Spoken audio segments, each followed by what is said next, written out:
to another weekly Shonen Jump, not Wednesday Warrior. We do a lot of weekly things here. Yes, today, this is the August 8th issue, August 2003. Over here, you can check out on the side there. We have gotten 8 issues into this, minus the first issue, technically, since we didn't do that one. Yep. But that's exciting. Welcome to the show. My name is Skylar Hathaway. I'm Chris Potter.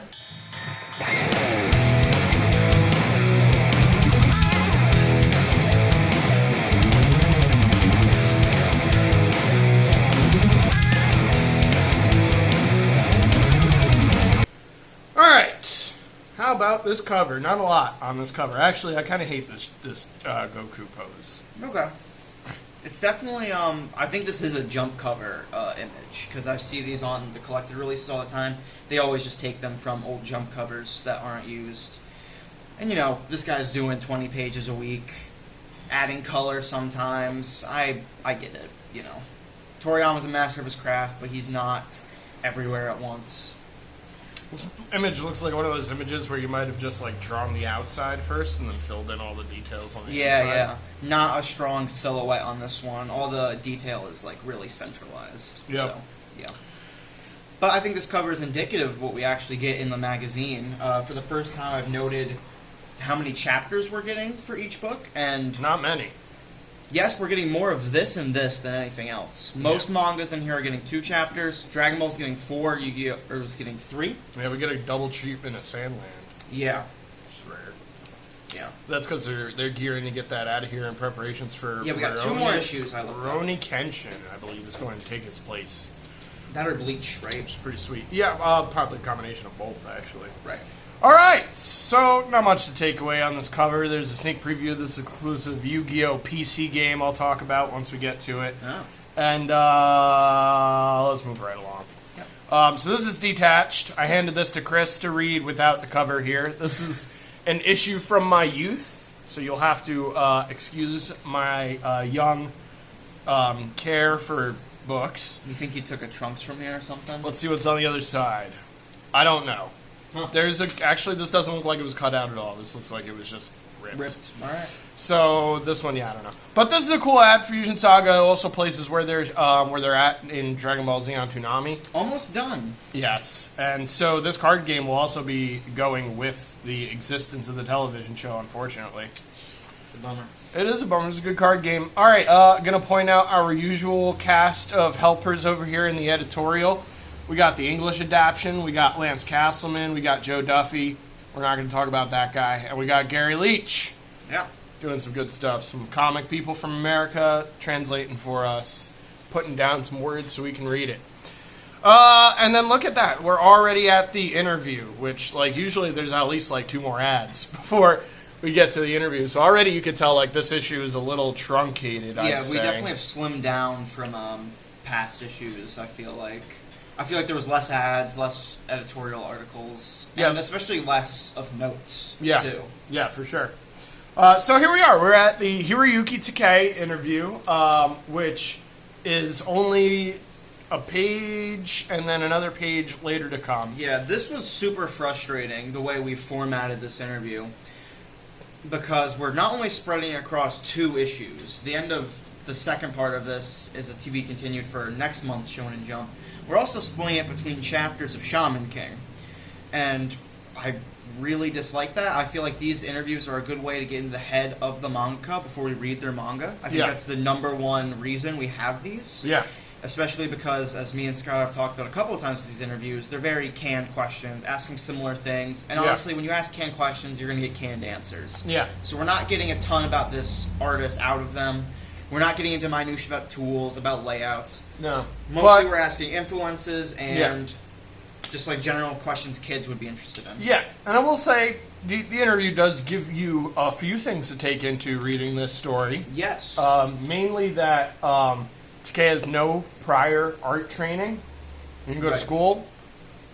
He actually has a similar backstory to a guy named Charles Barnett. Are you familiar with that name, Chris? The name, not the work. Charles Barnett III is an inker for Marvel, DC, American comics industry. He's been working in the industry for 40 years or something like that. And his origin story is, dude lives in the Hudson Valley over here. His mom drove him to Joe Sinnott's house in the early 1970s and said, "Hey, Mr. Sinnott, will you teach me how to art?" And Joe Sinnott, being the best of us, was like, "Yeah, kid, come on over. Come join me. You could join me after school every day or whatever." And so slowly Charles Barnett picked up the skill set that Joe Sinnott had in inking Marvel Comics and stuff. Wow.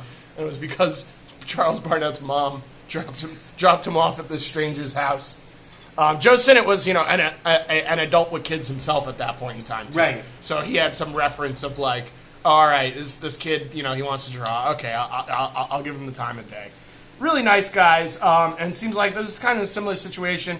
It looks like Takei got lucky, and the guy who makes, I think it was Kenshin, right? Lived 2 minutes from his house, it said, or 2 blocks, or something ridiculously close. Yeah. Really makes you realize how small Japan is. Japan, the manga industry, like you hear about how centralized Marvel New York was, just how everyone had to get pages in, and Shonen Jump was probably the same way. Yeah. Especially during this 70s, 80s period. Yeah. So he was working with Kenshin, or the guy who did Kenshin, is what I should say, and also the dude who does One Piece, right? Oda and him. Were under Kenshin doing assistant gigs, probably learning a lot in the process. That was basically his schooling, I'd say. And now that that's said, man, the similarities between Oda and Takei are it's one of the few things I took out of this interview. Like, wow. I feel like while Rurouni Kenshin didn't influence their styles almost at all. Yes, right? I feel like they influenced each other though. I feel like they must have been passing pages or whatever they're working on. Like, oh, you should do this. Here's how you can make this more expressive, because they're super similar, except I would describe Takei as more angular as opposed to Oda, who's a lot rounder. I'd even say that you could tell that Takei doesn't have as much training. Okay. Like, when you look at Oda's backgrounds and stuff, you're like, wow, this guy must have watched Bob Ross when he was growing up, right? You look at Takei's backgrounds, like, that dude just walked outside. Mm-hmm. That dude walked outside and drew the shop outside of his, which is a cool skill and stuff. I didn't take it away from him. In manga, you can be so versatile in your skill set and still deliver a solid manga. Right. You have a lot of options, especially when there's so many different kinds of manga out there. There's a little something for everybody. But in this case, the only thing I'm sure me and Chris actually have to leave off on here is the influences, right?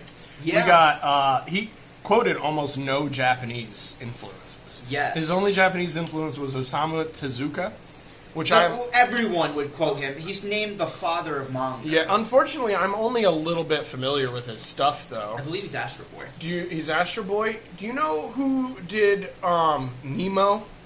Nemo? I think that's an Italian artist. Now I'm thinking Nemo in Slumberland is the tag to the. I don't know what that is. Thing. But it might be Japanese, it might be Italian. I don't think it's Japanese now that I think about it, but I think it was the Italian art, for some strange reason, during that time period, specifically sequential art, looks a lot like Japanese manga art, only it's a little bit more... It's more westernized, and it's usually colored instead of black and white art. Right. But otherwise, it's simple stuff, is what I'm trying to say. It wasn't... They were doing sequential art, and in sequential art, it's really important to get your panels and your story in. Less important to fit a bunch of cool shit in the panels and stuff. And so it was this thing called Nemo in Slumberland was something that they could do that with. And I think it was around the same time that this guy Tezuka was doing whatever he was doing with Astro Boy. Yeah. I can't believe there's not somebody before him. Astro Boy has to be the 60s, right? Yeah. There is manga before that, but Right, it's probably more like little elephant guy walks over little cat guy and have a good time. Yeah, and baseball stuff. Looney Tunes cartoons, more or less. I don't know where it is, but at some point during that interview... It might even be on the next page. Yeah, I think it is the first page. During his influences, he cites Tony Daniel. Oh, how did I not list the rest of these influences? Yeah, I'm sorry. We also got Tony S. Daniel from... I stopped reading The Jump when I saw that just because of how random it seemed to me. It's not one of the major American influences. It's not Kirby. It's not Jim Lee. It's not one of these big sellers. It's Tony Daniel, who I like a lot, but just really great stuff. Blew my mind because I had to look at his body of work. I was like, all right, was he doing Image stuff, Dark Horse stuff? Marvel stuff. Marvel stuff at the time. Yeah. Yeah. Whatever he was doing caught this guy's attention. Yeah. So the Image founders left and did their own thing and left a big hole at Marvel that was then taken up by almost anybody that was at Marvel at the time. Yeah. Like they were kind of Joe Mad. They were giving everyone opportunities. Kind of scrambling. They even hired people off the streets like Stephen Platt, for example, who then joined Extreme Studios a couple months later. So, Tony Daniel is a guy who would eventually join Extreme Studios as well. Yes, he would do. I looked up his resume. He did some Spawn work, did some Young Blood work. But his stuff starts at Marvel right around that time period when everybody leaves, and he was around. He was there when they were all there too. He just wasn't getting the work. He was the fill-in guy. Yeah. Because he could draw like everybody else. Same and stuff. with Brett Booth. Yeah, and so they left, and then they saw a little bit more work, and then they got poached by Extreme Studios as well. Because and then he got poached by DC, which is eventually. That's a long one. Around this period is when he'd be poached to start doing Grant Morrison's Batman stuff. 2003.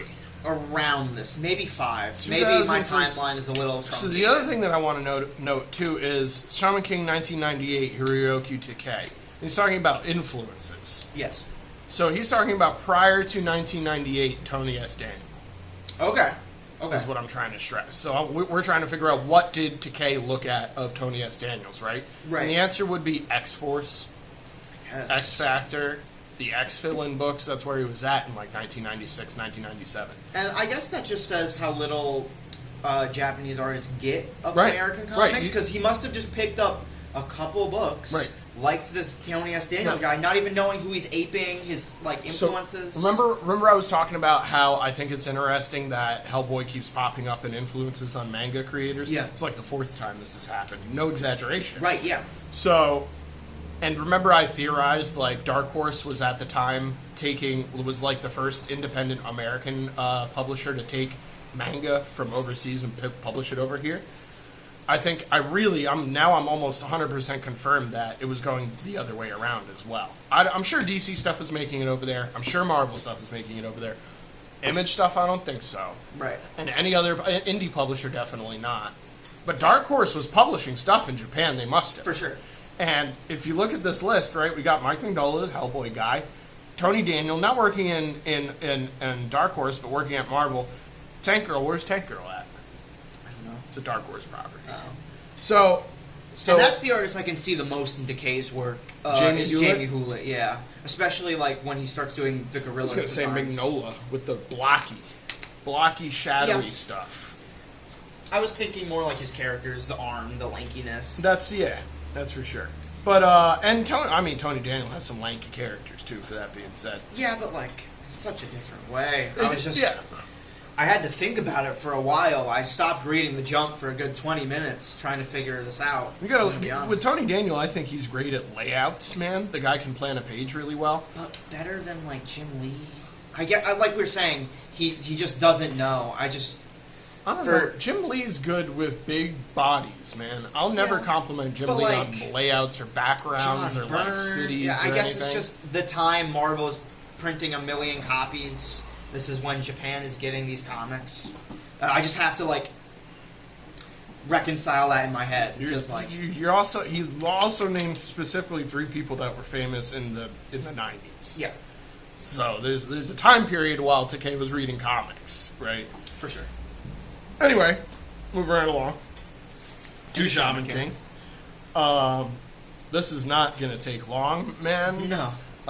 This is some really cool art cars that I did not notice. This looks like a painting. I could see this as motel art, which is not I'm not trying to be rude. I'm just saying this is a 40s, 50s serious painting. So basically, this is just a bunch of context. Yeah. In a story, context exposition being given by what's to be Yo's wife, theoretically. And these color pages are cool, Yeah, I dig his, whatever he's using. Kind of looks like Copic marker to me. Samurai guy is pretty cool. I don't know if they had Copic at this point. But, it blends too well, honestly, to be marker, but whatever he's using looks good. So, she's some sort of shaman, and Yeah, she can, like... she hangs out with Yo's family, and she's gonna marry Yo because they were supposed to get married because of cultural Japanese shaman stuff. Yeah.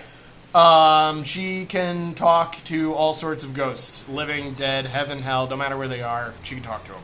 And then she smacks the hell out of Manta. Yeah. I mean, smacks the good taste out of this man. And will be obeyed. She's got some sort of like queen image about her or whatever. Yeah. This is a fairly typical shonen archetype. Just plugging in characters. Yeah, except for the part where she really like hurts this poor, like half her size child. Yeah, she's definitely meaner. I'm not a big fan of this, actually. I don't really understand why poor Manta had to get like slapped the hell out of. And then I'm even more pissed. I feel like he must have been getting letters that this character was annoying or something. Because we've talked about that before. Yeah, but I'm even more mad that Yo doesn't show up later and like, yo, bro, I'm sorry. Yeah, he's mad. He's more like, you know, I'm in a bad situation. I'm trying to get the heck out of here. Yeah, he doesn't want to have anything to do with this girl.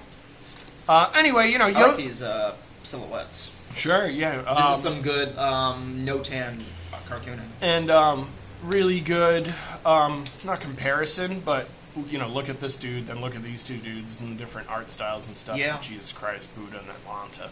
Just, even if you don't know these are historical figures, the style tells you a lot about them. Yeah. Gives them importance. And also the reason why they're talking about this is that he's asking if, like, the god figures were shamans too or something, and Yo's answer is, dude, I don't even care, I'm just trying to get away from this girl. Yeah. Probably a good answer on the part of the mangaka. Yeah. But really what this is it's Yo's wife-to-be fiancé explaining the roles of what a Shaman King is, what it takes to become a Shaman King. And setting up like a big tournament thing. This shaman fight that since the world is in such a place of disarray, all the shamans are going to fight to decide who is worthy of being Shaman King, or at least on the way to be Shaman King, who's the best shaman, their candidate. So it's pretty vague and nebulous about what's going to actually happen to the victor of the Shaman King of this tournament. Because we know the Shaman King is like a specific spiritual thing, not like a combatant. They rule the world. She's like, you gotta obey the Shaman King. I don't take orders from people. I'm the king of shamans and stuff. I'm more saying like what it's the outcome of the shaman fight, not what the role of the Shaman King is. Oh well, the outcome. Oh, we don't know what the outcome is. Right. Nebulously, they're like the candidate to be the Shaman King or something. Who knows? We'll see as this goes along. You become the Shaman King by winning all of the shaman fights. Okay. I think so. You're probably right. It's not... I just feel like they've previously explained this is not how you become the Shaman King. No, that's how you do it. Alright. It's time to see who will be the next Shaman King, the next Messiah. Shaman fight in Tokyo is coming. Alright. You're right. Like, where's... This is what this is saying. You must have skipped this somehow. I wanted to look at this page because I think this sucks. Yeah. I've stressed this before when he did splash pages. This dude's not good at this. And maybe it's because he's taking layout advice from Tony Daniel. But it's... Moving on. You know, he got some cool city backgrounds, though. Let me give some credit where credit's due. And this is a cool use of little action inside of a panel. You know, man, with, like, next to no art training the dude's got, he made it to Shonen Jump. Yeah. And for a long time, no more. I've seen the complete collections of Shaman King on, like, bookshelves. This manga's huge. Yeah. There's a ton of it. Yeah. And I don't even know how. Beloved. I've never finished this thing. I don't think I took anything from the second page. These were really, really canned questions. It's probably why it got buried in between the Shaman King stories. Yeah, I skipped to this because I was excited to get more answers. Because I actually thought the first page had some stuff to dig into. Yeah. I had a couple responses. I didn't get anything from this either. I read it and was severely disappointed. If you could become immortal, at what age would you choose to do... Continuing on. Just nonsense. I want to know about this guy's a cartoonist. Yeah. Yeah. It's like they want you to be able to, like, relate to him or something. I don't know. You've had, like, a little time skip. Yes. He's been being domestically abused by his fiancée. Yeah. And he's only, like, 13. So. Terrible. Terrible life he's leading. And he doesn't want to do it either. Right over here, like... Do you think I do all this for fun? Me, Mr. Take It Easy? Yeah. He even acknowledges that he's a layabout. He's so sad. But then, like, this is the happiest I've ever seen Manta in, like, 12 chapters or whatever. And then Yo's dying. It's really good cartooning, huh? Like, that's what really keeps me interested in this is the creative use of this guy's panels and stuff. And even just a simple shot like this is a really brave perspective. I think it's pretty simple, too, though. It's just two-point perspective. No, it totally is simple, but it's like the size. When you do perspective like this, you have to be able to size things properly. Yes. You know, and how big his hand compared to his other hand is. Like, this hand is 2 to times the size of this hand, but it looks fine. No, it's hard. The tablet's the size of his body, you know. But I love it. And he's even able to do that with, like, even more cartooning moments, you know, with her being bigger and stuff, and then, like, this little traumatizing. This is really cool. Yeah. I'm never disappointed that I read this manga, or that's in here. No, yeah, same I just here. don't think it's as strong as some of the other ones. No, it's really not. And I couldn't tell you what it is. Maybe it's just conceptually it's not grabbing me as much. And shonens are all very similar in a way, so you have to find the thing that makes them different that you appeal to, and sometimes it's just not there. Sometimes I feel like these 2 panels give Anna a, like, reintroduction in a way. Yes. You get her and she's all mean and she's dressed in her garb. And now we have like a femme fatale. And right, and now you get her and it's like, oh, all the boys like her already, right? As soon as she walks in. And she's got cool hair without the bandana. She looks more like a girl instead of just some, like, weird shaman lady. Yeah. Making her more relatable, too, to maybe, like, a female audience reading this book. This is ridiculous. Yeah. This is something out of, like, JoJo's. Look at this. What the hell is happening? This reminds Are these the swimmers from Sandland? This guy specifically, do you remember... It was Yu-Gi-Oh, I think, that they had that, like, club. This really reminded me of those chapters, except... except this looks like a One Piece villain. Yeah. He's when I look right here, man. This could be a pirate. Just, like, dress him up in different garb. He's good to go. Isn't it like? Doesn't he get like his pompadour chopped off like later? We gotta go straight. We gotta go straight to that. Yeah, Ren shows up. Ren shows up to like kick them out of this club or whatever, and he cuts his pompadour in half, bro. Oh man, with a spear? Oh god, I wasn't ready for this, man. No. And here's a half-page splash. This is really good. Yeah, I thought it was sweet. You know, do more half-page splashes, Takei. All 3 of these panels are really good in this. I just like this character, I think. Yeah, he's growing on me. I like his shaman or his spirit even more. It's such a cool design. And then we cut back to Ren. We have evil Anna, basically. Some mystery stuff, right? Yeah. Someone else who's going to train him. Start talking about clans, real Naruto kind Big of stuff. sister, what do you want to do? Only to do my duty, to support you, the heir of the Deo family, with its proud history of shamans. Yeah. We got a lot of history going on here. And even more so with all of the, like, spirits that are coming out, cultural Japanese dudes and stuff from, like, history and things. Yeah. Li Bai Long. I'm sure that this dude, like, a lot of these dudes are based on, like, kind of like how Thor is coming from Norse myth. I'm sure these dudes are from Chinese, like, Chinese Japanese myth. Moving right along, though. You got One Piece. And, we pretty much breezed right through that. And that's, it's moving. It's in motion. It's a story in motion. There's a lot of context. So, it's still really good. This is cute. This, like, little Batman thing. He's on a building top, and there's the moon in the background, and there's bats everywhere. Yeah, I've seen this Batman cover before. I'm sure he did that on purpose, too. There's way too many nods here. What year is this? 1998? I don't know. I think that's the Mr. Freeze Poison Ivy movie. Maybe Oda's a big fan. Would not be surprised. I have literally no notes for One Piece. Basically same. But this was a fun chapter. Yeah. I like... This dude with his hair is dead lying, got kicked in the butt by Luffy in the last issue. Captain Buggy's losing his stuff again. This is not a manga worth spending a lot of time on, but it's not bad. It's just like, when I read this, I was like speeding through these chapters. I got through like 50 in like a couple days. Yeah. Not even a couple days, like 2. Yeah. In like study halls and stuff when I was reading this. Yeah, I think they're meant to be written or read pretty quickly. Yeah. I like this panel a lot, just because he drew Buggy Yes. and then laid in all of the speed lines on his face. Yeah, no, it's fun. And it really makes your eye do exactly what the artist wants your eye to do, and it makes him look like his mouth is going that way, and his nose and his eyes are going at you, and his head is going. And it feels intense. Eyebrows are going. Yeah, it's way more intense. It's really cool usage of lines. Really brave too. This isn't something like I'd be afraid to just start throwing lines on a character's face out of nowhere. Oh, for sure. And we talk about something like that. If you mess it up, that's another 3 hours of work. You gotta So many restart. lines. Yeah, and you have to redraw Buggy's face or whatever. Yeah. So back in this town, this is the last appearance of Chow Chow, I believe, which is a darn shame because this character was awesome. Yeah, cute little dog. This is not the last appearance of Chow Chow. Good, I love Chow Chow.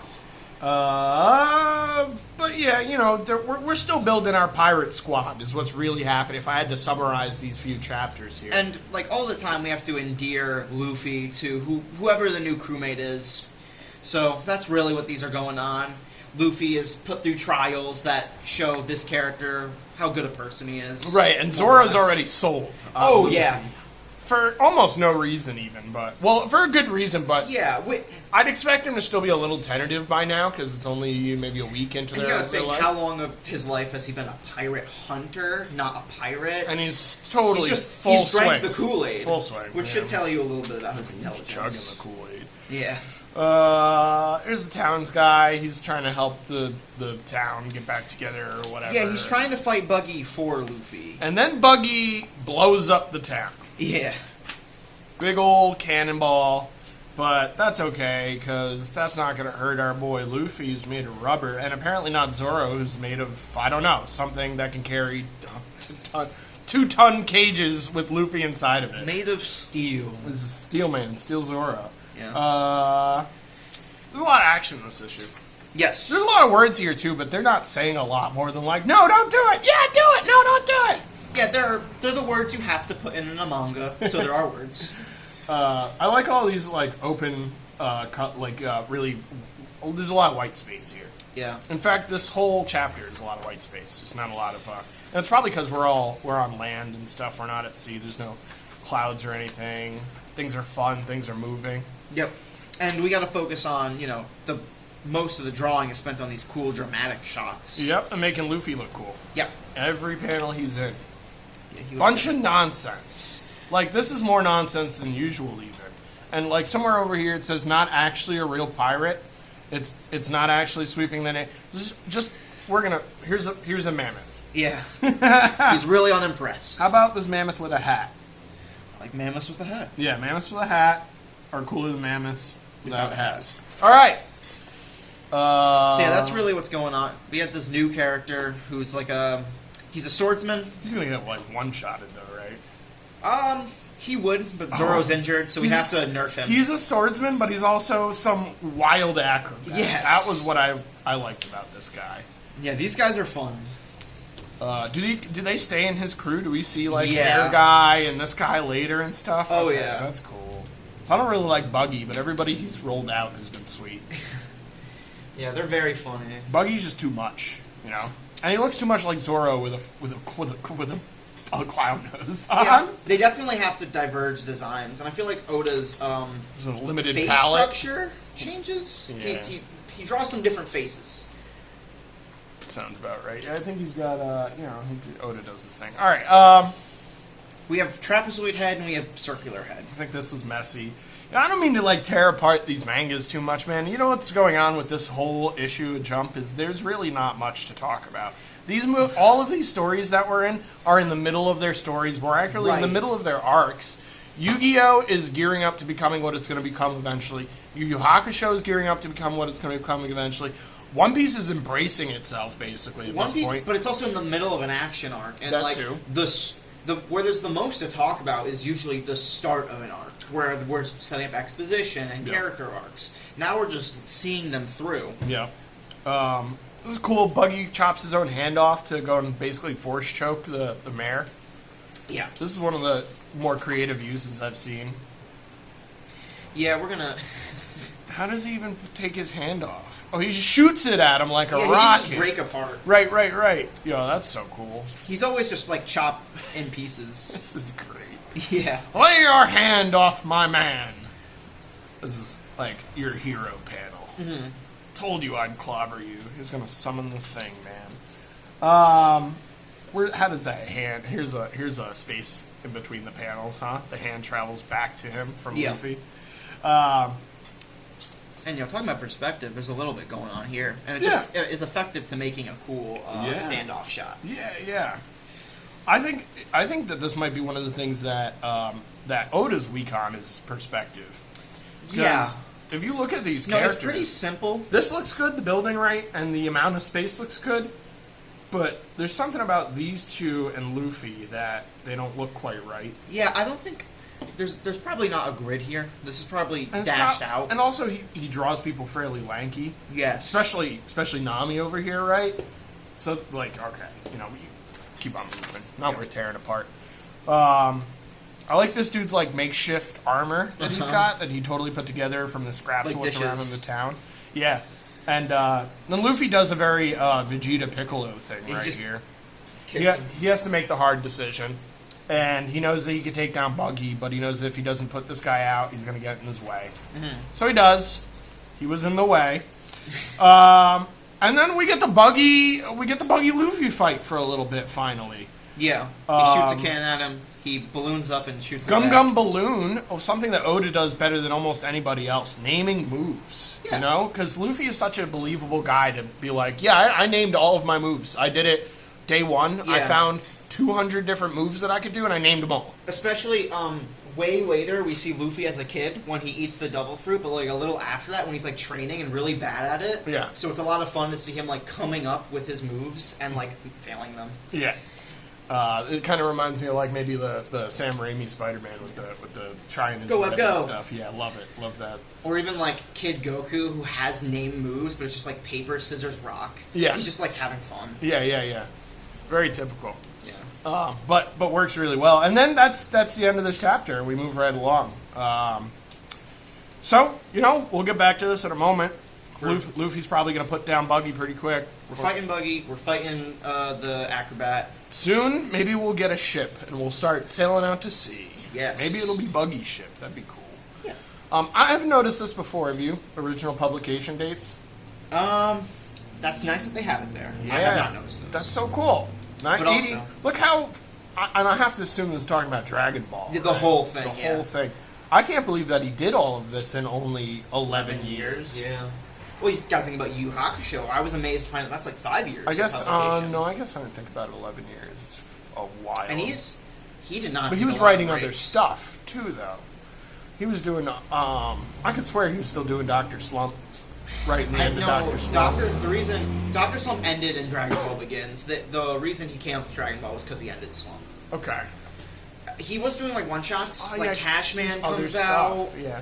But not a lot. And I guess those one-shots really are opportunities for artists and mangaka to go, oh, let me take a break from the stuff I've been beaten into my head to... And you can see why a mangaka like Toriyama just is not having fun anymore. You gotta think about Oda, who just loves his manga so sincerely, and that's the only reason he's been doing it this long.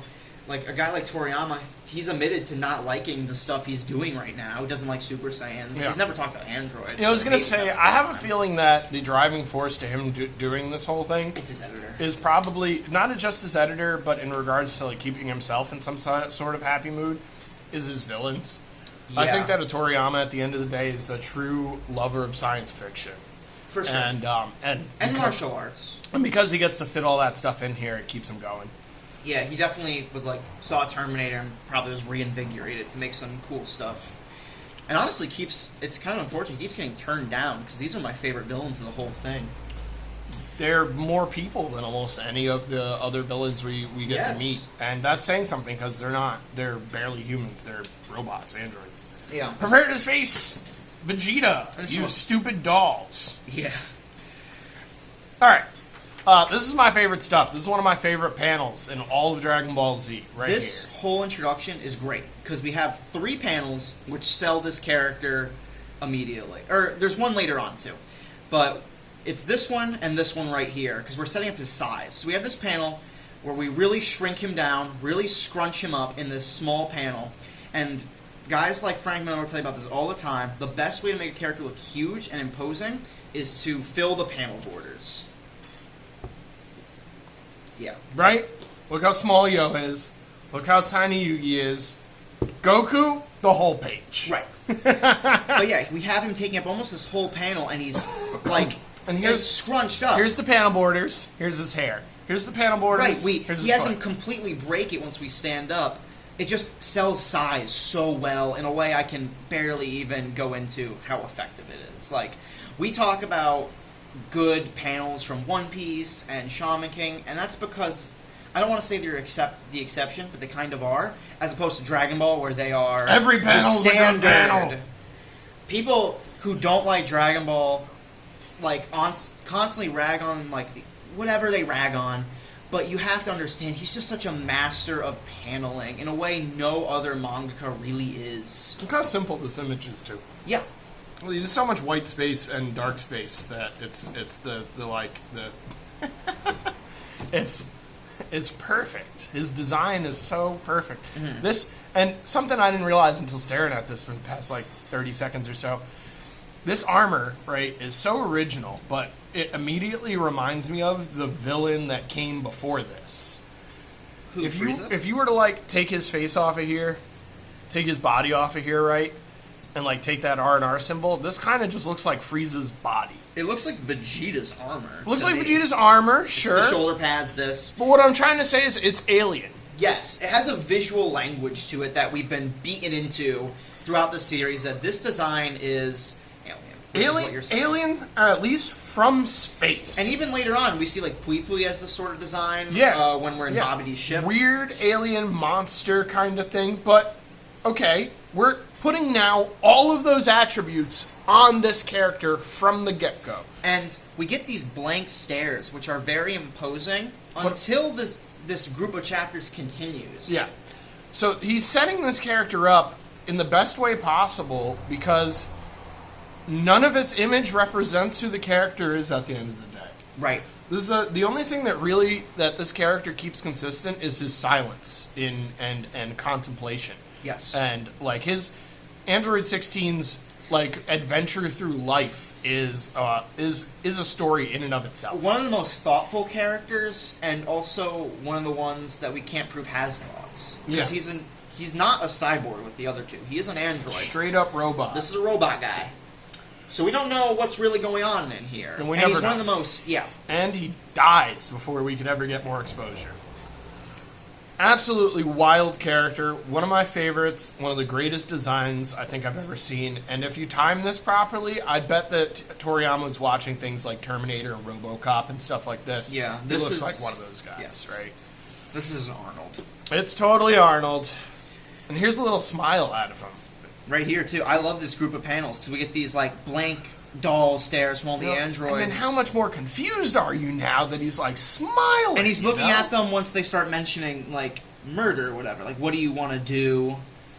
And he's but, if you look at him, he's kind of looking over them, not at them. And we get to see why later. I'm going to bury the hatchet. He's looking at nature. And I'm 100% convinced, too, at this point, that Dr. Giro really didn't want to wake him up because he was a failed experiment, as in, he doesn't work. He doesn't actually kill anything. So the line here, right? Dr. Giro didn't want to activate you. Why? Yeah. He said you might destroy us all. Okay. Now, what do you suppose that means? He looks at her to acknowledge, smiles. Does he have, as a robot, deceit? Sarcasm? I don't know that Android 16 has... I don't know that Dr. Giro didn't keep this dude under wraps for any other reason other than he doesn't function the way Dr. Giro doesn't want. And although it's difficult for us to tell that at this time, I feel like the small interaction between these two pages tells us that he was at least a failed experiment to Dr. Giro. Dr. Giro is a madman who wants to kill Goku. Right. He does say positively that he wants to kill Goku. So we have that going, but at the same time, does he seem determined? Does he seem like he's got a mission? Or does he seem like he's just willing to go with the flow and follow everybody else around and do whatever? So there's this character as terrifying and scary and alien and emotionless he looks, in 2 panels of breaking all of that, you re-question his intentions all over it. Yeah. And I think that's impressive over the course of 3-4 pages total. Yeah, this guy's a mystery, and he's only a mystery because of the mystery surrounding him, right? We know 17, we know 18, we know these people are the androids that Trunks was expecting. They're going to kill everybody, they're going to ruin the world. Who's this guy? And honestly, with stuff like this, it makes me wonder if people who read this manga and don't like it don't get subtext. Because I hear people who will tell me, this is an action manga, there's nothing here, there's no themes, it's just like the template for better shonen. And I read this and I'm like, there's a lot going on here. It's just not spelled out to you like so many other mangas will. How many times does Naruto have a speech where he's basically telling you this character's intentions to your face instead of just letting you sit in the moments, the little scenes with this guy? Right. I just wonder if if the only reason this manga isn't as beloved is because people don't have media literacy. I think really what it is, and that's why we're kind of doing this show right now, Chris, right, is we believe, Weekly Wednesday Warriors, that comics as a whole are being undermined a little bit, and that there are books on the wall, books on the shelf, books that have come out already that have not been properly addressed. Right.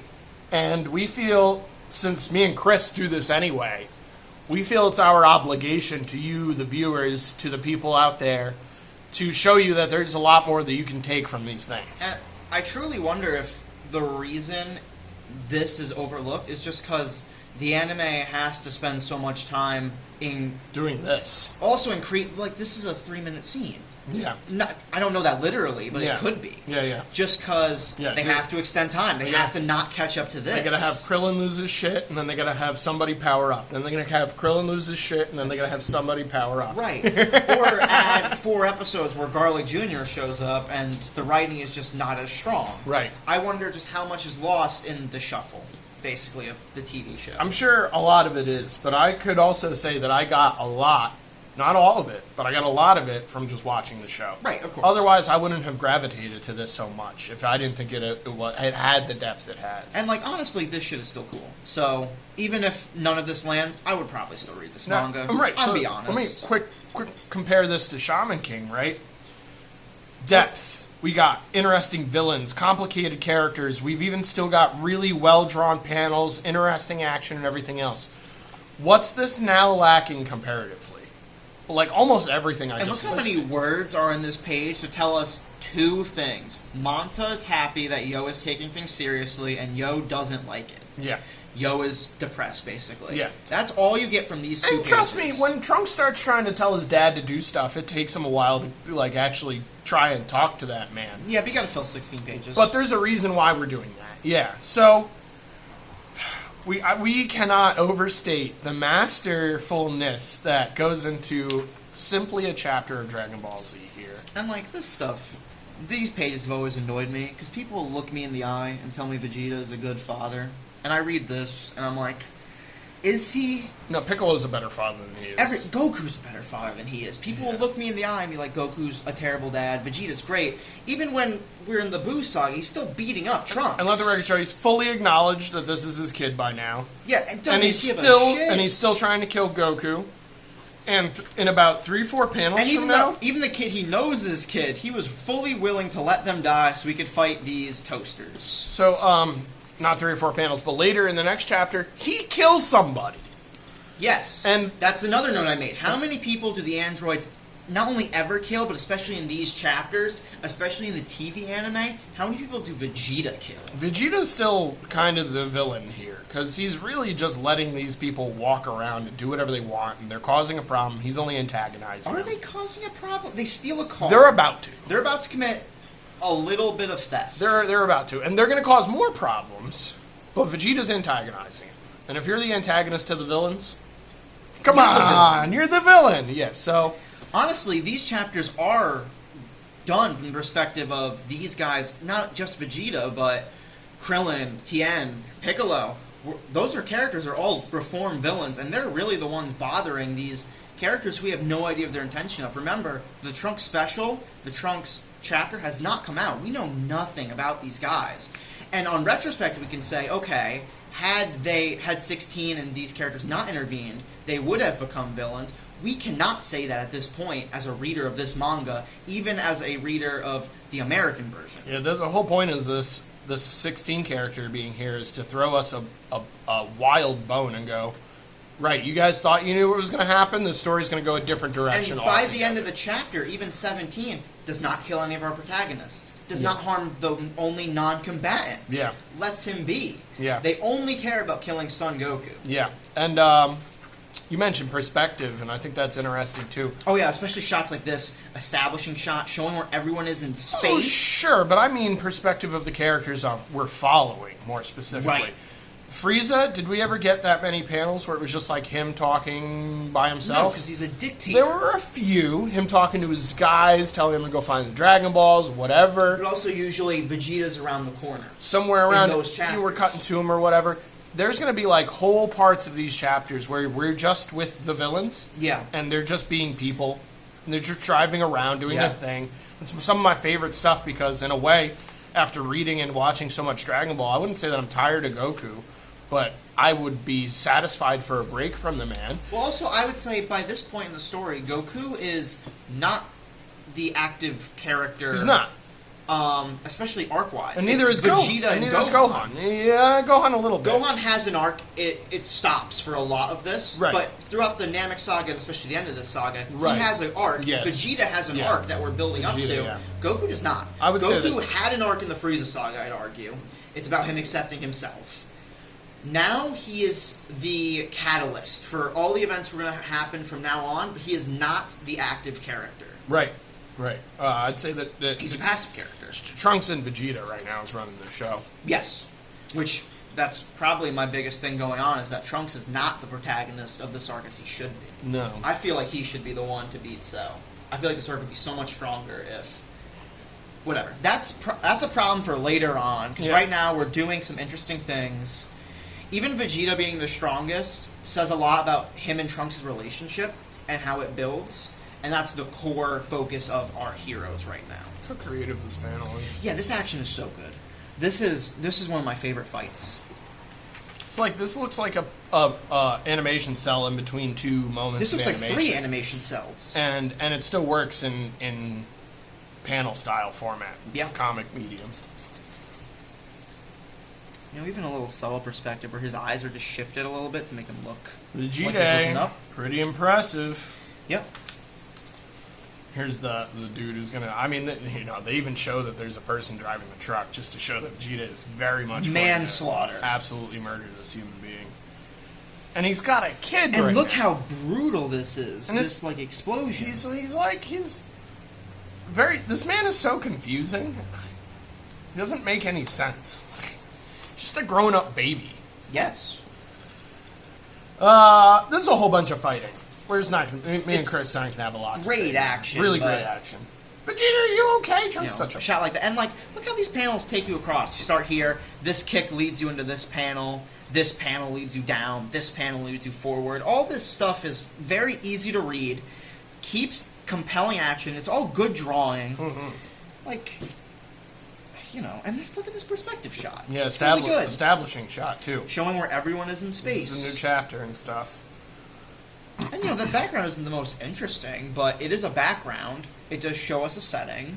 You don't need it to. Like, we're in a place, and that's all that really matters. There's another example of Android 16 turning down violence. Yes. I guess I'll have to stop We in. even- Will you 16? No, I will not. We even- Smiles. Missed, 17 gives him the opportunity to fight Vegeta, and he's just not interested. Not interested. He ain't doing it. He's got better stuff on his mind. Continuing over, Vegeta's trying to call him puppets. Yeah, we get this Piccolo's not a fan of constant his... bluff. Both people are holding back. No, Who's so- holding back the most? It's Vegeta. He gets mollywopped. That's a good way to say that without cursing. Yeah. This is a great panel, though, this ragdoll effect. It's a weird onomatopoeia. Bog. Bog! This is not Toriyama. Bog! It's not Toriyama. It's not the Japanese editorial team. This is Gum! some English. Yeah. Bogum! I don't know. There's some weird stuff going on. I like the drawing too. This is good. I want to blow this up. Use this as a desktop background. Again, good perspective. Is Son Goku even stronger than you? Oh, jeez. Oh, man, you just triggered this dude. He's going to kick your butt now. He's going buck wild. No, this is about as tough as he gets. No! I never knew my father was so powerful. Yeah. And he gets his butt handed to him right here. Arm broken. One arm down. Trunks is going in. It's like, my eye! But look at that. That's like a brutal shot. It's totally turned around. He did not. I don't think Vegeta realized his arm could be broken. This is the moment where he was like, whoa, I didn't know that could happen. Whoa! And then the chapter just ends right there. There's another one. Yeah, I was going to say, I could have sworn his other thing is broken. This article is kind of fluff, but I'm happy it's here just because we've talked about Prince of Tennis before. I'm not happy it's here. This should have been okay, it should here be, yes, in the beginning. That's what... More like in the magazine, I'm happy it's here. Yeah. Less than this placement, just because we've talked about this manga a ton. If we ever go back to Jump Festa, this manga's going to come up again. Stuff like this context is great for the reader. This is one of the most famous sports mangas ever created, and probably one of the most easiest to read because it's so fun and simple. But what I will state about this is, I didn't bother. Here's Trunks, my favorite character, going to rescue his father. I've read this chapter 100 times. I've watched this thing 100 times. I still skipped over this Prince of Tennis to go and find out what happens. Yeah. So Chris has done us a favor here. Again, I can't stress enough. I have to do something on these pages real quick, though. Yeah, sure. My Yu-Gi-Oh! Moment. Duelist League! I turned out for these back in 2003 at Toys R Us and KB Toys. Nice. They would hand you a bunch of free stuff when you turned out. All you'd have to do is play some Yu-Gi-Oh! And stuff. And I wanted to really date this. Here's a phone number. Yeah. You could call this phone number to find out what locations we're doing. You can't do this kind of thing anymore. No, I mean, it might exist. I think Comic Shop Locator does have a hotline, or at least did when I was a kid. Yeah. Because my mom totally told me, like, you should call them. Like, there's a website. I don't need to do that. No, yeah. And there was a website here, too, but they wanted to make sure that you could call just in case you didn't have... Because not everyone has AOL or dial-up. Not everybody has internet access. I did not. I didn't have internet until I was like at least 13, 16 years old. So, and then Pharaonic Guardian was coming out around this time, which I don't remember anything specific. I think they actually get into the set later in this book, but was still early in Yu-Gi-Oh! So this is only maybe 7, 8 sets into Yu-Gi-Oh! Really exciting time for the card game. It was still being published by Upper Deck, which that stops happening after a while. It's a better time, though. Upper Deck was doing a much better job than Konami's doing now. So Chris has a book for us, because I guess as a child, ripped out 2 color pages in here. Yeah, so some rare Toriyama color art we get here. Glue! Yeah, another weird-ass sound effect. That idiot! And we get to see this on matte paper, so we get to see the difference in colors. The main thing I want to cite is just how dark these skin tones are, and how poorly this will end up... Yeah. How poorly this ends up translating to a Zipatone black and white manga. But the number one importance of these pages, whenever we get new characters, we're going to see pages like this, and characters are going to be shoved in here, because the TV anime will not contact Toriyama for colors. So if he doesn't do this, characters are going to end up wildly miscolored. Piccolo has always had these yellow arms in the manga, it's purple in the anime. Stuff like this. So like you get stuff like Red Vegeta if Toriyama doesn't release a color page in time. So these are really important for the TV anime, as well as showing why the Zipatone is the way it is in some instances. Very dark and muddy. This pages are nice, though. I don't remember Piccolo having purple accents. They're pink. They're pink. Okay. Like a light pink. So, like, and sometimes that's like a really light yellow, too. So those are close. They're close, but again... Close enough for my brain to blend them together. And also, the recent movie has finally changed it to yellow.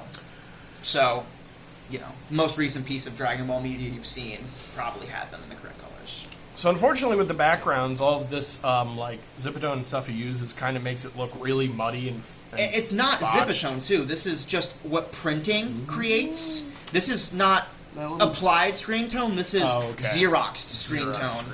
Because if we go, again, to the collected edition, it's in this... God damn it. I took out my bookmark now that I thought I didn't need it. You can explain to us anyway. We're looking at it's this, like, red and yellow thing and, like, gray, where he uses very limited color palette. Because Jump is not paying for full color for more than a couple pages.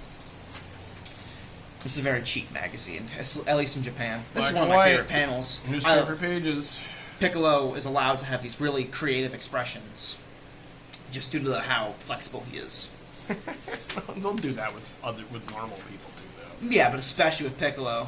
Especially that 17 and Piccolo fight, their arms are going right through each other. So here's Vegeta's one good arm left. And he's going to lose seconds from now. Yeah. I better disable your other arm, too. Snap. Ah! 2 broken arms. And now he's out of Super Saiyan, so... Fight's over. And here's the part. They show Krillin mercy. Don't even try and fight him. They don't care about him. Like, killing these guys is not their goal. He immediately tells them, you should heal up your friends. We're not going to stop you. You know, this is counterintuitive to their plans, to kill Son Goku. But they just don't feel the need to end life on a massive scale. Tells us a lot about these villains. What are you looking at, 16? The birds flew away because you were so noisy. And again, we're getting a panel like what we see before, where he's looking over them. This is what I said before. Like, you get now he's looking over them. I think he has been the whole time. It's just like I really don't. I think he was answering Android 16 back here. Okay. When they were asking him what the heck was, what his intentions were or whatever. Let me go back. I want to go back. I'm going back. It was very early. Yeah. Boom, boom, boom. Okay, so here, right here, he's in front of him, looking straight ahead. Asks a question, poses a question, looks back behind. Yeah. He's looking to the left, yeah, but you never see him look at them, so I think it's subjective. And but then that's he definitely the turns his implication. head, and then he turns his head Sure. to smile at him, and then he really turns his head to answer him. Here, though, what you were just saying, yeah, he's not looking at. He didn't even watch the fight. He's Paying attention different to the world. world. Yeah. Very conscious. We get another one of these. These are attack fun. catalogs. I don't think me and Chris are going to spend any time on here because there's nothing here. No, and also, like, if we weren't a reader of Dragon Ball, this would be cool because it gives us some context, but we have read Dragon Ball. We know what all of these things are. And if anything, me and Chris want to take you away from this kind of stuff. Yeah. This isn't going to add any depth to the writing. This is just going to distract you. So, Yes. if anything, pay more attention to the story than like the techniques and energy attacks Yeah. and stuff. That stuff's just there to get the action pass. I think the only thing this gives That's a the reader... great shot. I Wow. love some of these the Makanko Sapo from before, which is, again, they give us the Japanese names. For Yeah. some of them, they're really Yeah. inconsistent. This is the only I think only advantage of this is that if this is introduced in the manga, you're going to have no idea what this is. You're going to be completely confused. This, I guess, clarifies. These are the names we're going to go with. Yeah. You've probably seen all these on TV. That's about it. These are very Moving on. blank pages. Naruto. Here's a okay cover. Yeah. I think the coolness is in this Yes. right here. I don't really like all these scratchy I like marks. the shuriken keeping him up, you know. Yeah. But, Kakashi's clone jutsuing his own poster. Yeah. That's pretty cool. This one's a pretty straightforward one, too, overall. I do have a couple notes. And my first note is this opens really hard. Like, this opens and it's like, here is a dude could easily kill our 3 young ninjas. Yes. And they don't know what's going to happen. They're worried. Even our more badass of the 3 is concerned. Yeah. Then Kakashi makes this huge reveal. And it's pretty cool, only we don't know what it means yet. Right. So the design's sweet. He's been hiding it for issues, sweet. And honestly, from what I remember about Naruto, I remember this coming way later for some reason. But we get it early. And this is probably one of the most popular things in Naruto, at least for the beginning of Naruto. Yeah, Uchiha stuff is always popular. This is explaining the jutsu types. We'll hear these a ton. Yeah, So, again, good to have reference. but that's focusing it. on powers and stuff, whereas I'm a person who just wants to keep the story going. Exactly. So here we have our now hero, Kakashi, needs to take down this very senior samurai from another village, samurai ninja from another village, Yeah. and also gives us some background to Sasuke here, Right. He because mentions that this eye is... he knows what this is. Yes. And that's pretty much all we need from Sasuke. Like, the fact that he knows what this thing is tells us a whole bunch about And he his says background. it specifically belongs to his clan. Yes. It's not a thing most ninjas can use, and Right. how names work in Naruto, we know he doesn't belong to it, Right. at least by birth. Right, and then, we have this classic cliche, could he be ellipse? Yeah. But then we're going to see Kakashi really do some cool stuff. And what I liked about the stuff that he does in this chapter is it makes me believe all the stuff that happened in the prior chapters a lot more. Like Sasuke popping onto the ground, no problem. Or like Kakashi just breaking speed barriers and being in places he shouldn't be. After this, after you see this dude turn himself into a leaf... Yes. And both of them turn themselves into water people. You gotta just to fool the other. You gotta just suspend belief for the rest of Naruto, because they can do crazy magic. Yeah, stuff. or else you're just gonna be hung up on the wrong stuff altogether. But I really like these panels. Yeah, because there's like a palpable bloodlust in the air. That's like must be some kind of illusion thing that he's casting, but it's really cool. There's the thing going on here is they need to stay still because this dude could be anywhere. He's air. He's as tricky as air. Yes. And so if they make any sudden move or anything like that, it could be the end of them. And he knows all their vital points. And in a way, this was Kakashi setting a trap. Yes. For him, which is even smarter on Kakashi's point. Kakashi ends up being, and still will be forever, my favorite ninja in Naruto. The dude is just so capable and so elusive, and so he's cool but kind. Cool, he's calm, everything. kind. He's one of the more relatable characters too, because he's like see him reading like manga and porn, basically. And like unlike other cool characters like Sasuke, he never gets lost in like his trauma or whatever. No. He always keeps it light. He's never a drag to read. If I remember correctly, without spoiling too much, he does see a tragic end, though, right? No? Great. All right. I'm glad to hear that, because I remember that differently. Kakashi is successful in his endeavors, more or less, but I think he does take a help from Naruto right here. This might have been like the death of Kakashi, even if it wasn't for Naruto's little nod. Oh, but it's a clone plan, anyway, right? It's a clone anyway, right. He's trying to... Yeah. Game over. But it's not game over, because this dude is just as capable and is also a water clone jutsu user or whatever. Yep. This is really cool. Like, I've just been flopping through these pages because... Again, all the Sweetheart. subtext has already happened, so we're just dealing with the cool action We're moving. pieces. It's in motion. I thought this panel was a little lacking, kind of confusing. Yeah. Any panel where, like, There's just stuff. Yes. There's lots of stuff. Who knows? These trees aren't very useful either. This could just be like shadowed ground. Yeah. Like uneven ground. It's not Whoever his assistant was that week fucked up. But I like panels like this where you got this like Hydro Man thing going on. Yeah. And these are some of the most creative fights, like, and they really set you up to, like, be part of this world, you know? It's almost like a video game where they show you the cool character who has all the upgrades early on, so you want to be that, and you want our main characters to be like that. And you can't wait for them to be doing stuff like this. And here's 3 pages of Naruto's background, giving us reason for what he's about to do when Akira Toriyama did this with Android 16 in 4 panels. Exactly. We're not even. Here's these panels, they're gone. He's gonna be Naruto now. He's gonna like pull his guts up. He's gonna channel that inner demon he's got, and he's gonna do something stupid. Yes. But his stupid thing is gonna give Kakashi an opportunity to make up for it, more or less. Which, although this wasn't his intentions, it did give Kakashi exactly what he needed to shut this dude down and stuff. Because I think Kakashi says like, you can leave. He can't chase after you without letting me go. Yeah. And then it ends? Oh, yeah. No, we're going to still be in this battle in the next chapter, which is wild. Here we got 2 chapters of Sandland. Yeah. And I got no notes. You have next to no notes on this, and that's because this one's really simple. They're wrapping the story up now. But for our audience, if you want to read this, it's finally back in print. So pick it up from wherever you buy books. Yes. Preferably a local shop. Preferably your local comic shop.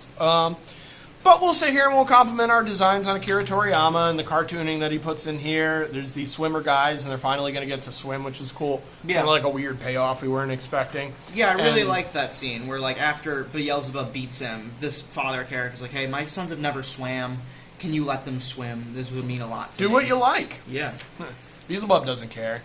Yeah, everyone's very likable in the story. Yeah, and it's a rare occasion. I mean, not in Toriyama books, but outside of Toriyama books, it's a rare occasion that your villain becomes a hero. Yeah. Toriyama, that's a trope in Toriyama This books. is such a late Toriyama design. There's like 5 characters in GT that have this chin. I mean, yeah, but at least it doesn't look like Nappa, like, all of a sudden everywhere else. This is the most Beelzebub stuff we've gotten throughout this entire story, too. Yeah. He really gets this moment. And then Toriyama gets to just let loose. I mean, look how much better this tree is than the ones in Naruto, just because of how less dashed out it is. Yeah. This is Good the foliage. worst animal I've ever seen Toriyama draw, though. I didn't even notice that was there. He's usually pretty good. Like, look at this reptile compared to that monkey. Yeah. It's like he had, like, empty space and he didn't know what to put there, and that just happened to fit. It's like he drew a silhouette and was like, it's not good enough. Put a little face on it. Yeah, exactly. Yeah. He just needed to fill it. Here's a really, really short thing on Rurouni Kenshin that I don't even know why it's in here. the middle of Sandland. It's really useful. We already know how dope this anime manga is. We already are anticipating it in Shonen Jump, and I really think this is just here to further that. To get us. Keep reminding you, Rurouni Kenshin is dope as It's hell. dope, and it's coming, and it's dope, and it's coming. Back to Sandland. We are the heroes. Are finally getting some track work. We found some water. We have some of the villains on our side. The real thing that we need to worry about now is like the king, this like evil dude. I think there's another water supply. Well, yes, there's the king's water supply. Beelzebub finds this by accident, and then there's the pitchy people, the natives of the area, and so they decide to leave this whole area alone. Because this is probably the last of the pitchy people. And not only that, left. bring them relief, basically. Yeah, in the form of canned food and shelters. Yeah. He, this guy, our lieutenant, asks if they needed anything, and Beelzebub says that they'll threaten the king and get a full truck delivered here. So our heroes really are the best people in this thing. Yeah. Whereas like this dude. The worst. And the fat king dude, are the polar opposites. But everybody else are almost likable characters on some for like the demons, the lieutenants, the army guys. It's pretty cool. YuYu Hakusho, our second to last. Oh, I should talk about lineup too. I thought this was one of our best lineups so far. Okay. Like this really geared me up to what I wanted, and I'm cool with ending on Yu-Gi-Oh too, just because of how sweet his drawings are. Mm-hmm. It's Yu-Gi-Oh's a lot less. Yeah, we build up a lot, and I always like pairing Sandland with Dragon Ball, just because how much they complement each other, and how much they show each other's strengths too, in some ways. Yeah. And Yu Yu Hakusho has a lot of similarities between Yu-Gi-Oh just because of the age of the people in the stories and stuff. I think honestly, we go in sort of the order of like my enjoyment of them to some extent. All right. Until Yu-Gi-Oh, which I would not put at the beginning, but I would not put at the end. Right. I know that you keep saying every week like this manga keeps impressing you. Yes. No, I like it more than Shaman King. It's just not my thing or something I have nostalgia for, or even reference for, which almost all these I have reference for. Right. In fact, Sandland's the only one I haven't seen all of. But I don't think there's a man who draws a better monster in this book. No. I think Takahashi is killing it when it comes to monsters. After all, how would he have a whole card game based on that if that wasn't his that strength? He designs a lot of and people adore. Yes. And how many artists' careers has he built off of that monster design sense? That too. That too. There are people who made Yu-Gi-Oh! Far after him, are still making Yu-Gi-Oh! Now after his death. Rest in peace to Kazuki Takahashi while we're at it. This character, I know he has a name. I just keep calling him Ippo because he reminds me of that boxing kid. He's just a copy of Ippo Makinouchi.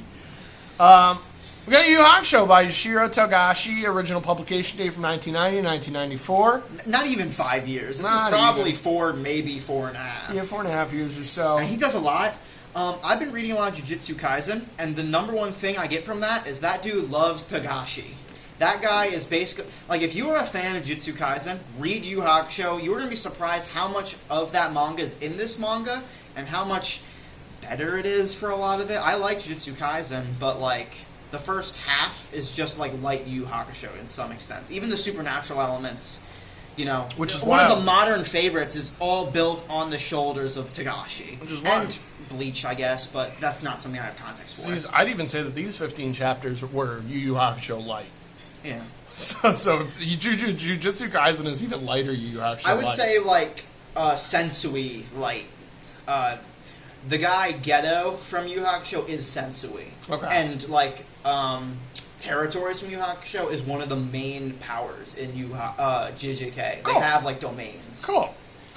They're really building on Tagashi's body of work. This guy, and honestly, that's Tagashi's fault for not elaborating further on the stuff he's already set up. No, he sets up so many ideas only to drop them. Yeah. Just keep moving and keep building cool shit. Yeah. The guy's he's a master. He's a master craftsman. Look at, and even this line work here, right? This is, okay, we were just talking about that Kakashi cover, which uses hatching like that. Look how much more successful way better, this yeah. is. Here is, like, this is the artist who, he did maybe 10 lines, right?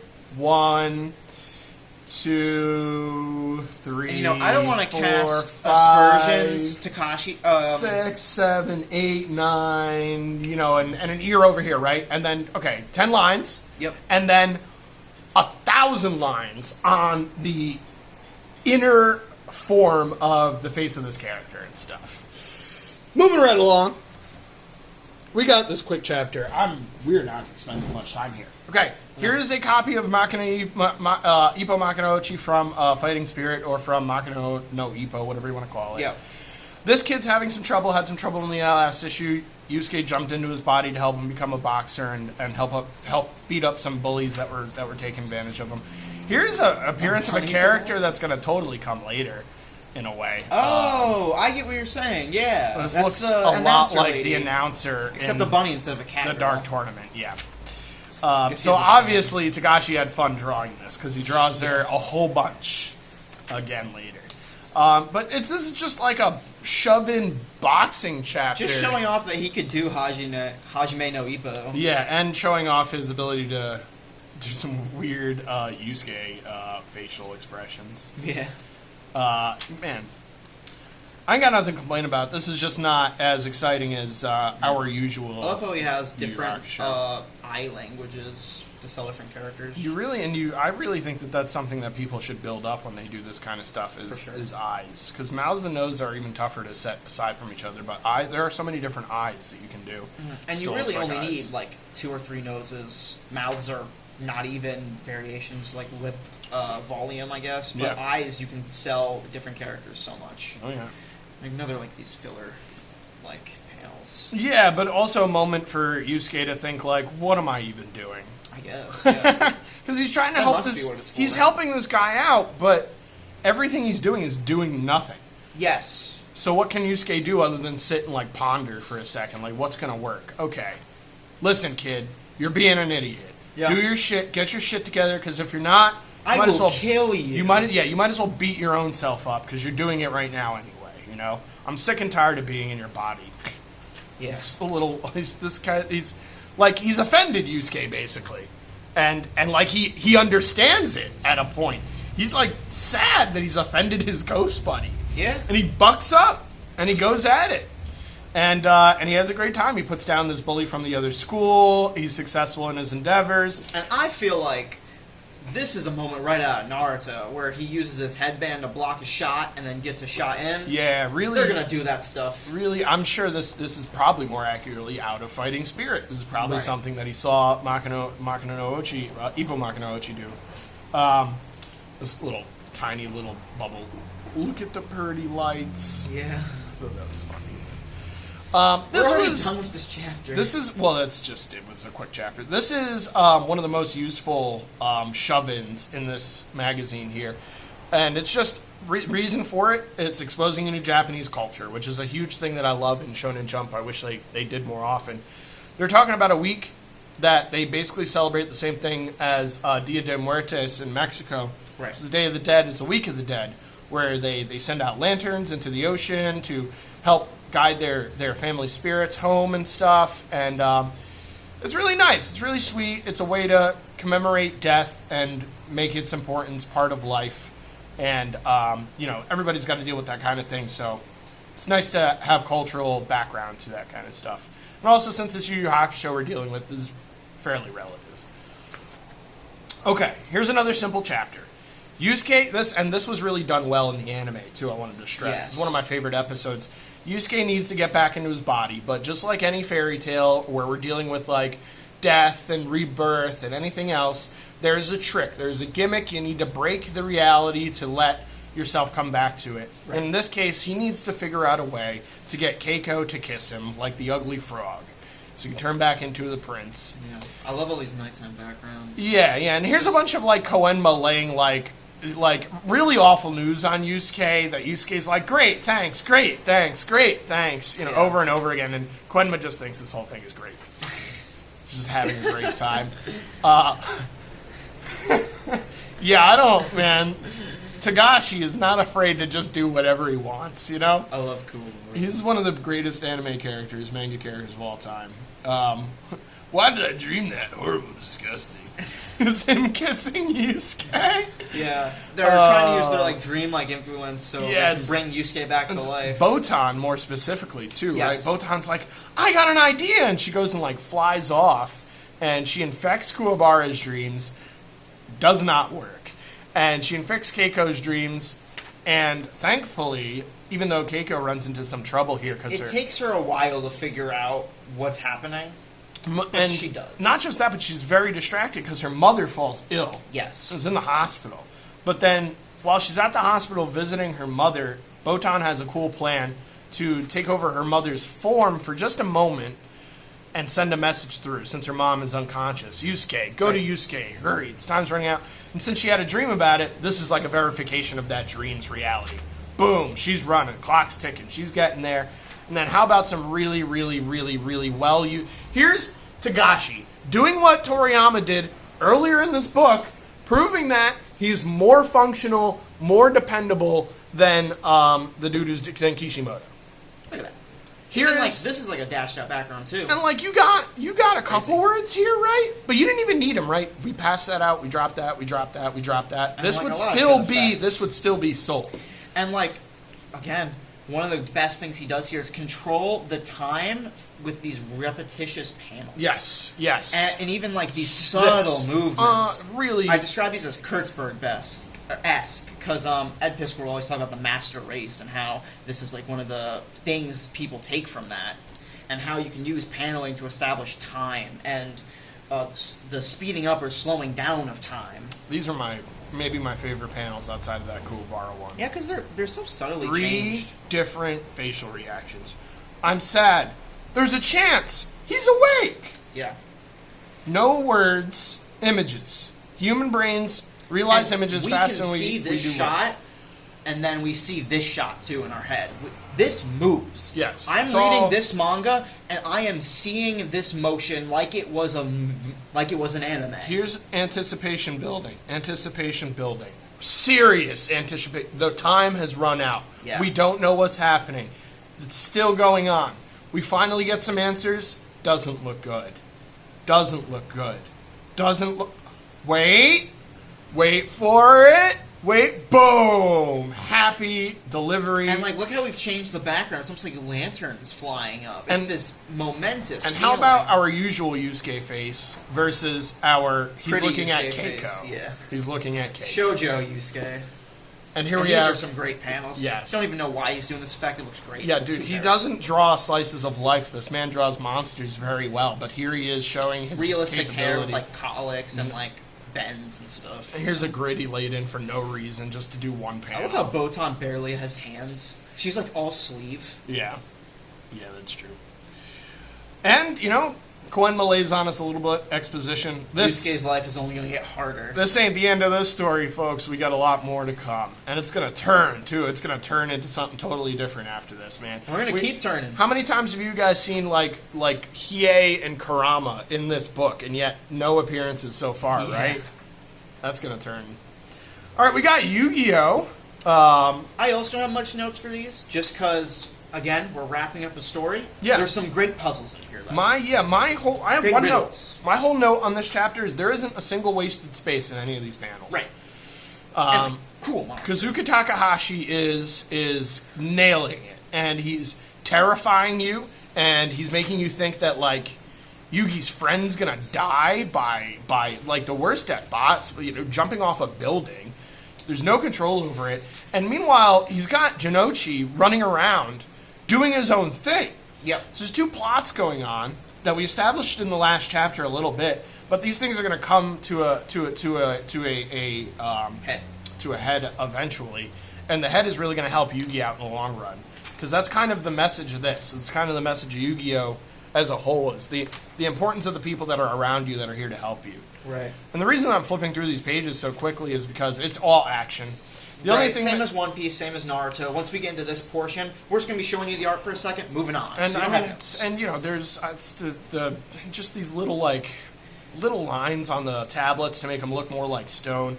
Yugi's facial reactions and the harshness of the lines that are on his face to show the different emotions. And even Shadi, every time you see Shadi, he's got like a different face going on too. Yeah. So even Kazuki Takahashi, he's very capable even in just showing emotion on faces. Hasn't even drawn that often. Mm. You know, Yugi, sure, you could do that. You've drawn Yugi 100 times. Joey, sure, okay.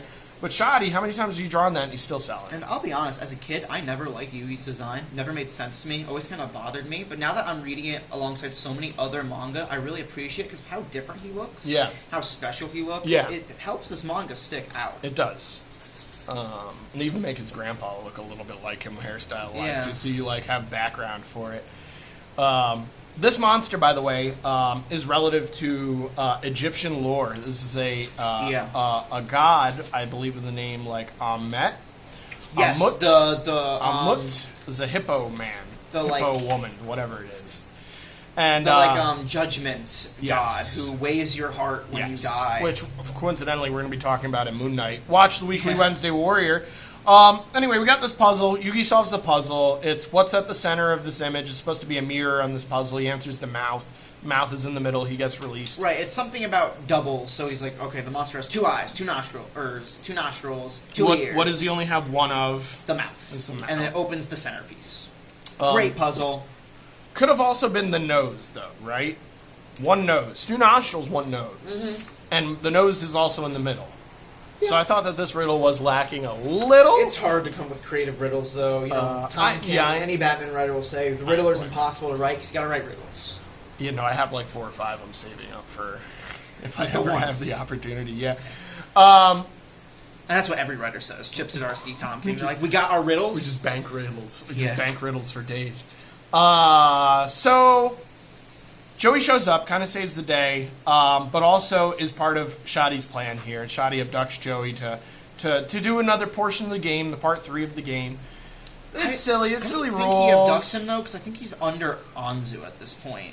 I think this is like a shadow Joey. Right. Okay. Yeah. Sorry. It's not that important. Not just yet. placing where characters are. And no, he's not underneath her yet. Okay. But it's also a different version of Joey. So that's also accurate. But what's really important here is the lesson at the end of this story. And that's that Shadi believes that Yugi should be independent and shouldn't rely on his friends. And Yugi fails on his own. And he does fail on his own, the tests that Shadi are putting here. And the reason that Shadi's putting him through these tests is because this guy's supposed to be some sort of the one character. He's a prodigy. He's the only person to ever solve the Millennium Puzzle. And the answer to a potential prophecy that we have yet to be introduced to that's going to come later. Okay. Which is also why Shadi's here. Shadi knows of this prophecy. This is laid in Yu-Gi-Oh! We just don't need that information yet. And that's how we really get deep into Duel Monsters, is that prophecy that's going to come. Cool. But here, I passed. It's trust. I trust my friend, and it pans out for him. Joey does exactly what he thought he would, and then Anzu breaks because Yugi lost. Joey's there to save her. Yeah. It was really good 2 panels, even though it's not a lot of detail. Good, the layout and the way good they wrinkles. look. Yeah, the way that the clothes look, the shoes, he's one of the... character, suspense. It's a trap I see American writer or artists come into all the time, making this material as wavy and flowy as this material. Having 2 different types of folds really builds different texture or different cloths and stuff. Helps make realistic clothing. Really good use of 2 pages. Yes. I can't stress enough. I really don't think he wasted any panel space in this And whole look chapter. how that board leads into the next page. It's great. Impossible. What's weird about this, though, is here is a ad to subscribe to Shonen Jump that got ripped out. Here's an ad for the Yu-Gi-Oh thing. Is this when you Here's an subscribe to ad. Jump? Here's no, I don't know. That's the one thing I can't remember. I think I this is my issue, so Right. I must have been pulling it or something. This game was great. Came with Harpy's Feather Duster. It's a card, if you play Yu-Gi-Oh! It's a big card in Yu-Gi-Oh! And it's the only way to get it for a long, long time. The card was really expensive for a while. Here's my complaints, though. This is the actual end of the chapter. Right, we break it up. It was the most broken up one, because there's 3 things in the middle. Look how much better non-Takazuki color, or look how much better Tazuki coloring is to non-Tazuki coloring. He's using oranges and pinks and purples to build up this. Right. He's not my forte. Yeah. We're still learning Japanese names here. I actually like this coloring more than I like this coloring, to be honest with you, though. I think this looks a little too amateur. Maybe. That might both be him, and I just like this more, because I like how much cools and warms he's using. I feel like there's a lot more thought put into this style of coloring. Yeah, there probably is, but it looks like something my friend colored. Sure. It doesn't have that pristine imagery, that doesn't go outside the lines and stuff. This is a little saturated. Oh, yeah. Well, that's probably... It might be computer coloring at this point. Well yeah. This is definitely watercolor, his dye, hand coloring. whatever. Yeah. Marker. But, still looks good. Shoddy loses. Yes. Because of Yugi's friends.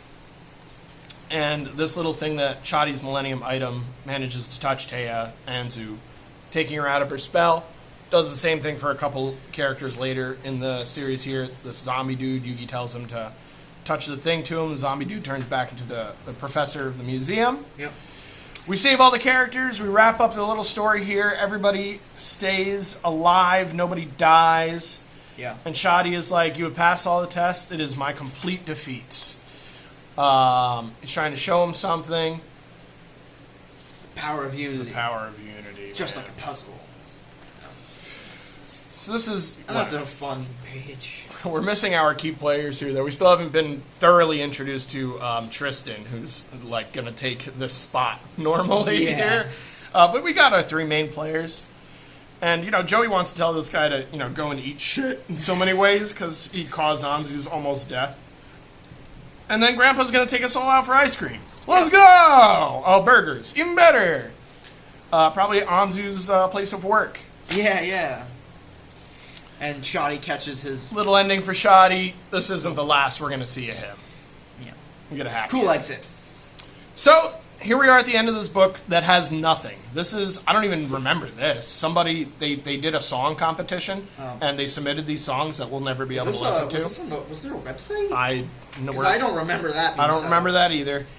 They're talking about this Yu-Gi-Oh! Online game, which Yu-Gi-Oh! Has become so popular that they have an online component in the year 2003. Yeah, tricky to do. Sending you a free disc so that you can get into it. That's going to come in the next issue. I don't have that disc anymore. I don't know whatever happened to it. That's rad. It's not that special anyway. Little ad for GT. Some cool things from the show. Yeah. Baby. This is just an ad, even though it's got words here. It's just an ad. Trying to get you to buy the GT stuff. Spoiling some of it, not all of it. And if you're into it, do it. It's not a bad show to watch at all. It's a more Dragon Ball. Yeah, exactly. Here is an ad for the card game that I've kind of butchered up, but more or less, it's just giving you the new Buu Saga stuff, which is releasing now, as opposed to Fusion Reborn, which is going to be releasing in a month or so or something like that. And what's cool about this one too is normal character cards. There's just one card. These introduce folding cards where That's it was cool. It unveiled itself. Anything like that. And this is why it's cut up. Here's the first introduction of the YuYu Hakusho card game, I believe, which in 2003 in the late 90s, if you had a thing, it had a card game. Were these your favorite characters? Kurama and Hiei, they were the coolest. Now as an adult, Kuwabara probably takes over Kurama's spot. Yeah. But Hiei is still my favorite character. He's too rad. cool. He's way too cool. And every time you get a glimpse into him, you just think he's more intriguing. Yeah, I agree. His background and everything is really, really cool. All right, so we're at the end. This is the last page. There's not really much to say here. Clearly, these things are being serialized on television. Yeah, and we're stuff. pumping out GT. I can't say now we're 8 issues into Shonen Jump. Mangas and anime has never been more popular. Yeah. And that's the end. That's the wrap. We hope you enjoyed this episode. We got the September 2003 issue coming next. It's got the rest of this Also, Hiroyuki Takei interview. It's missing the back cover instead of the front cover this time. Big old Yugi on the front. So this will be cool. Thanks for watching. Have a good one. We'll see you next time.